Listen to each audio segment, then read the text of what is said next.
Home news Kerala online ചാനലിലേക്ക് സ്വാഗതം. കേന്ദ്ര സർക്കാരിൻ്റെ കാർഷിക നയങ്ങളോടുള്ള അവഗണനയ്ക്കെതിരെയും വിവിധ ആവശ്യങ്ങൾ ഉന്നയിച്ചുകൊണ്ടും all India Kisan Sabha Piravom post ഓഫീസിന് മുന്നിൽ പ്രതിഷേധ ധർണ നടത്തി. ധർണയുടെ ഉദ്ഘാടനം KM ദിനകരൻ AIKS സംസ്ഥാന സെക്രട്ടറി നിർവഹിച്ചു. പിറവം ടൗണിൽ നടത്തിയ പ്രതിഷേധ പ്രകടനത്തിന് ശേഷം പോസ്റ്റ് ഓഫീസിന് മുന്നിൽ നിരവധി CPI നേതാക്കളും കർഷകരും സംസ്ഥാന കേന്ദ്ര അവഗണനയ്ക്കെതിരെ ധർണ നടത്തി. KN Sugathan, KN Gopi, MM George, AP Shaji, advocate Jinson V Paul, TM Haris തുടങ്ങിയവർ സംസാരിച്ചു. ക്രമാനുഗതമായി ഉയർന്നു ട്രാക്ടർ ബോസിൻ്റെതായാലും പൊട്ടാഷ്യം ഉൾപ്പെടെ കൂട്ടുവളങ്ങൾ ഉൾപ്പെടെ എല്ലാ വളത്തിൻ്റെയും വില 4 ഇരട്ടി വർദ്ധിപ്പിച്ചുകൊണ്ടുള്ള തീരുമാനമാണ് കേന്ദ്ര ഗവൺമെന്റ് എടുത്തിട്ടുള്ളത്. മാത്രമല്ല കീടനാശിനിയുടെ വിലവർദ്ധനവും അതുപോലെ തന്നെ വന്നിട്ടുണ്ട്. എന്നാൽ ഇന്ന് കർഷകർ വളരെ പ്രയാസത്തിലാണ്. നമ്മളെല്ലാം വിവിധ രീതിയിലുള്ള കൃഷികളാണ് നമ്മുടെ നാട്ടിൽ ചെയ്തുകൊണ്ടിരിക്കുന്നത്. ഓരോ കൃഷികൾക്കും പ്രത്യേകമായിട്ടുള്ള വളങ്ങളുണ്ട്. ആ ഓരോ വിളകൾക്കും ആവശ്യമായിട്ടുള്ള വളത്തിന്റെ ലഭ്യത കുറവ്. വില വളരെ പ്രയാസപ്പെട്ട് കൊടുക്കുന്നു.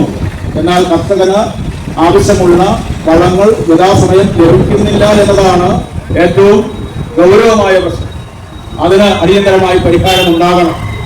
1ാം പഞ്ചവത്സര പദ്ധതി മുതൽ കാർഷിക മേഖലയ്ക്ക് ഊന്നൽ നൽകിക്കൊണ്ട് വളത്തിനും വിത്തിനും കീടനാശിനിക്കും എല്ലാം സബ്സിഡി കൊടുത്തുകൊണ്ടുള്ള ഒരു സംവിധാനമാണ് നമ്മുടെ രാജ്യത്ത് നിലനിന്നിരുന്നത്. എന്നാൽ ഇന്ന് BJPയുടെ നേതൃത്വത്തിലുള്ള ഗവൺമെന്റ് കാർഷിക മേഖലയ്ക്ക് എതിരായിട്ടുള്ള സമീപനമാണ് സ്വീകരിക്കുന്നത്.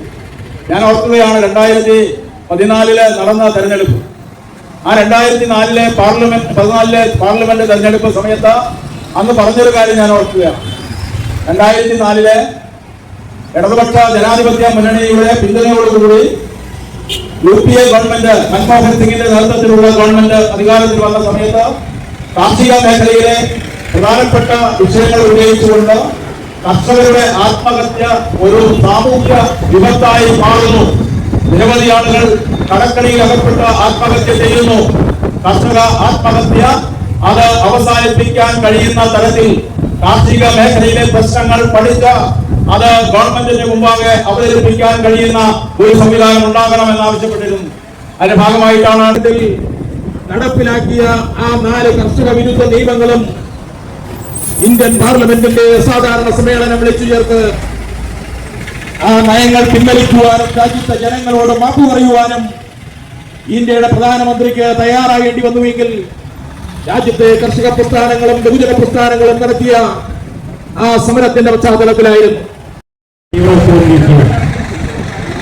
ഇന്ന് നമ്മുടെ രാജ്യത്തെ ഏറ്റവും കൂടുതൽ ലാഭകരമായ ഒരു വിഷയം എന്തെന്ന് ചോദിച്ചാൽ, ഒരു ബിസിനസ് എന്തെന്ന് ചോദിച്ചാൽ അത് നമ്മുടെ രാജ്യത്തെ മനുഷ്യന്റെ വിശപ്പാണ്. നിലനിൽപ്പിന് വേണ്ടിയുള്ള വലിയ പോരാട്ടത്തിലാണ്. ഇവിടെ ഉദാഹരണ പ്രാഥമികനടക്കം സൂചിപ്പിക്കുന്നു.